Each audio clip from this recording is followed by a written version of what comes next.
April Jackson, who is Diamond and Tianda Bradley's aunt, and then also Shalia Bradley Smith, who is their great aunt. Thank you to both of you for joining me on the program tonight. Shalia, let me just ask you about the 15 times prior that women have come out of the woodwork saying that they were either Diamond or Tianda, and they just weren't. How did you emotionally process that? Well, actually, you can't emotionally process it. You just have to deal with it. And to clear the record, there's been 16. It was one just last week. Oh, there's been a new one since. That just yes. Unbelievable. And now this one in Texas, this woman seems quite promising. April, other than the scar on the forehead that's in the same place as Diamond's scar, what makes you and the family members feel like this is different? This really could be something. Well, it really is different because this young lady actually wants to know who she is. And not only that, she actually really wanted to go by herself to find out who she was. And she went by herself along with another friend to go give that DNA test. So that was different for us versus the FBI making someone else's go and get their fingerprint and DNA taken. And Shalia, there's something else. Tracy, the girl's mom, went to Texas to try to connect with this woman. Can you tell me what happened when she got there, and why intuitively it seems as though it's not a good thing, but it might actually be a good thing, the reaction of this young woman to Tracy coming to see her? Well, actually, Tracy was taken down, and April did accompany her there.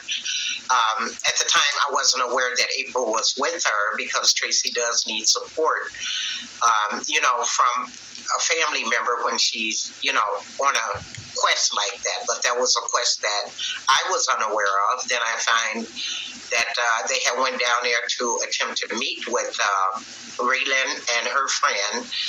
And I was contacted by Raylan and her friend, and they felt uncomfortable with meeting with Tracy because they preferred to have just waited until the DNA returned.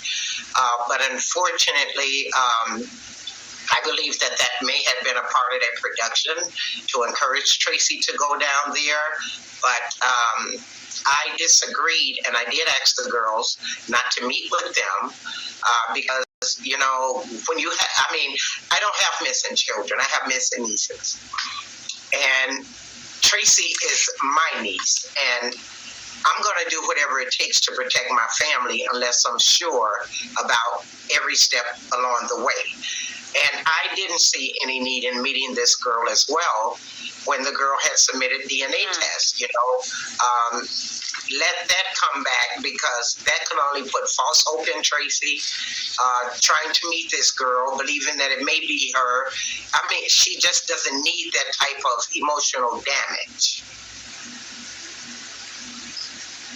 Well, listen, the fact that she's given her DNA to the FBI, it's very interesting. And I know there's a bit of a wait, and I do know that the Investigation Discovery Program this Sunday night is going to reveal something large they haven't said so far. I also want to tell our audience as well that Raylin, the girl you're talking about, has had a very difficult life. She has talked about being held against her will, given steroids, trafficked in sex. It's just been a very difficult life.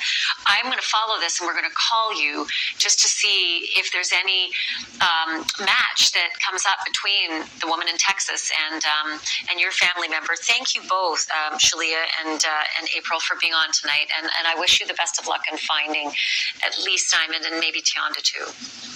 And thank you for having us.